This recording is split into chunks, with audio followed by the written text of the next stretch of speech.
Episode 15. If the Sabbath doesn't matter, why did Jesus say he's Lord of it? Key text. Mark 2:28. Therefore the Son of Man is Lord also of the Sabbath.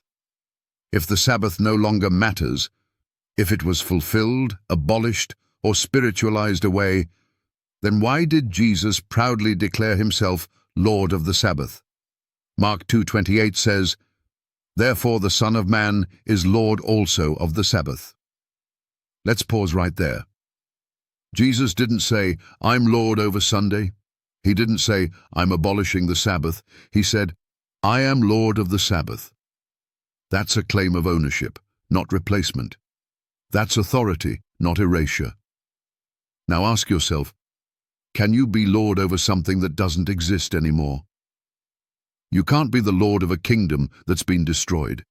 You can't be the Lord of a law that's been erased. So if Jesus is still Lord of the Sabbath, then the Sabbath must still exist. But modern Christianity twists this verse to say the opposite of what Jesus meant. They say, see, he's the Lord of the Sabbath, so he can do whatever he wants, even abolish it. That's false. That's manipulation. That's spiritual lawlessness. Jesus is also called King of Kings, but he didn't abolish kingship. He's called Lord of Lords, but he didn't destroy lordship.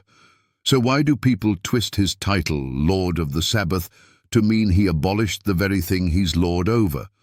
Because they don't want his lordship. They want control. They want a Christ who blesses their Sunday worship, their tradition, their disobedience. But the Jesus of the Bible is Lord of the Sabbath, not of Sunday. That's not a symbolic statement. That's a legal and moral position of unchanging authority. Let's look deeper. Mark 2:27-28 shows Jesus correcting the Pharisees who had turned the Sabbath into a burden. They added rules, restrictions, and man-made limitations. Jesus didn't cancel the Sabbath. He restored it to its original purpose. He said, the Sabbath was made for man, and not man for the Sabbath. Not Jews, not just Israel, but man, meaning all humanity. Then he said, therefore the Son of Man is Lord also of the Sabbath. Do you see the flow? The Sabbath was made for man. Jesus is the Son of Man.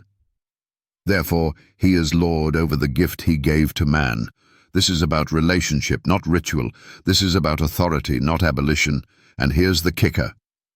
If Jesus is Lord of the Sabbath, and you reject the Sabbath, then are you truly submitting to his lordship? Because you can't claim to follow Jesus while rejecting the day he sanctified, blessed, and personally kept. Let me be even clearer. If you keep Sunday instead of the Sabbath, you're following a tradition Jesus never authorized. If you worship on Sunday because of the resurrection, you are inventing a new commandment Jesus never gave. If you reject the Sabbath while calling Jesus your Lord, your words are empty. Luke 6:46 says, Why call ye me Lord, Lord, and do not the things which I say? Jesus is not Lord on your terms, he's Lord on his. And he never said, I am the Lord of Sunday. He never called the first day holy. He never replaced the seventh day. He never erased the commandment. He said, I am Lord of the Sabbath. So ask yourself, if Jesus is your Lord, are you submitting to his Sabbath or to the traditions of men? Because the Lord of the Sabbath is returning, and he's looking for those who honor his authority, not those who reinvent it.